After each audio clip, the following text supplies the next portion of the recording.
Pour moi, ce qu'il y a d'intéressant dans des sites comme celui-ci, c'est l'histoire qu'il renferme. On ne peut pas ignorer le passé de ce lieu, et mon travail doit prendre cela en considération. C'est presque une collision. Les deux entrent dans un dialogue qui, je l'espère, valorise mon travail, mais aussi les lieux.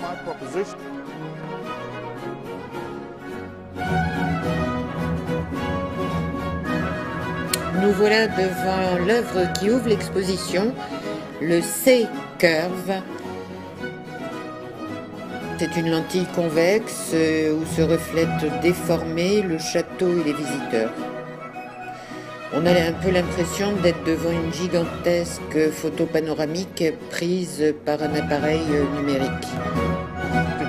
Travailler ici est compliqué, parce que l'artiste doit inévitablement composer avec un héritage historique dont la caractéristique majeure est la géométrie, l'objet géométrique.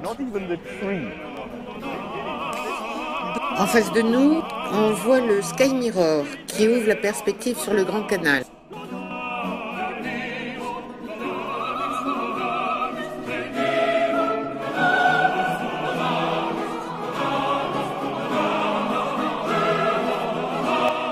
Les reflets du ciel offrent une espèce d'abstraction mouvante qui est belle à voir.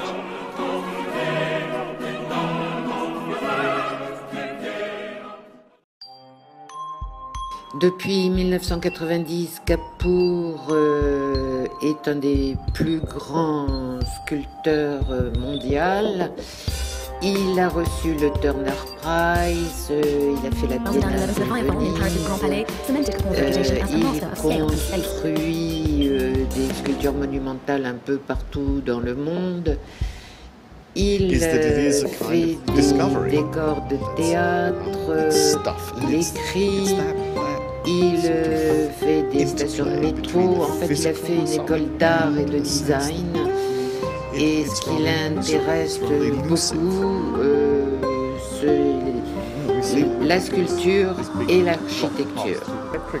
Quand vous créez un objet parfaitement géométrique, ce que le nôtre a fait ici, vous avez une idée du temps qui est perpétuelle.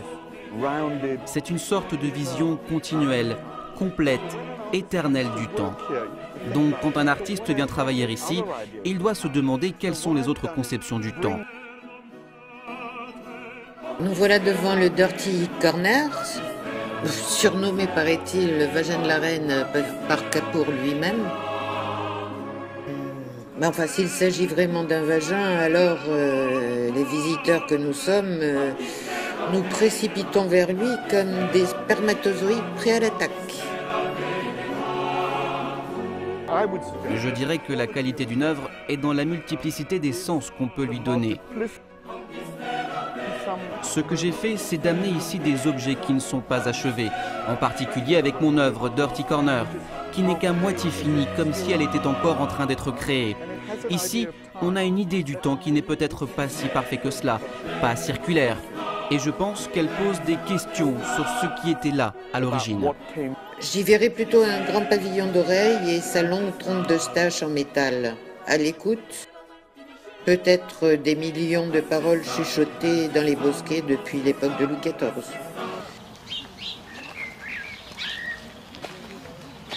Nous sommes maintenant en plein champ. On dirait vraiment que ce cube invaginé noir et rouge attend l'insémination d'un extraterrestre.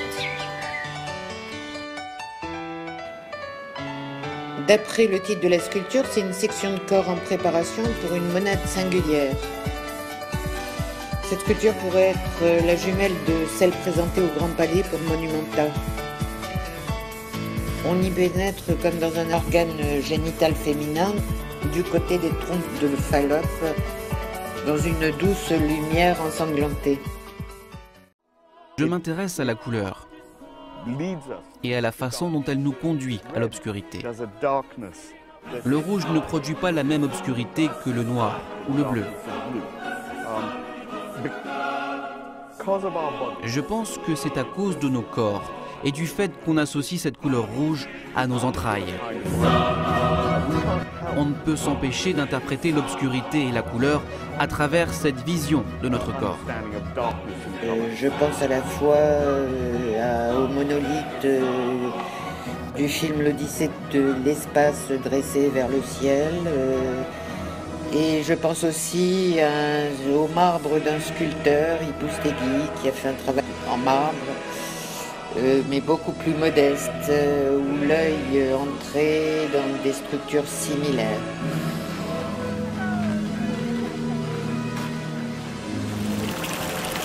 Nous arrivons à la dernière sculpture de Capour. Elle est au bord du Grand Canal et elle se nomme la Descension et on la surnomme le Vortex.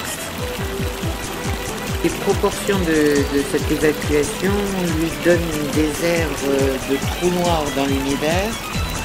Les spectateurs qui regardent le cercle d'eau formant une espèce de ligne de Schwarzschild.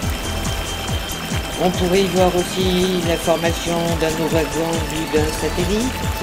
Parle, je pense, du ciel et de l'univers. Nous avons une relation très étrange avec l'objet. Ce que j'essaye de dire, c'est que nous abordons très peu d'objets sans une certaine anxiété. Et que l'une de ces anxiétés, c'est que l'objet ne soit pas là, que nous ne le possédions pas, qu'il ne nous appartienne pas, qu'il soit en quelque sorte juste du vide.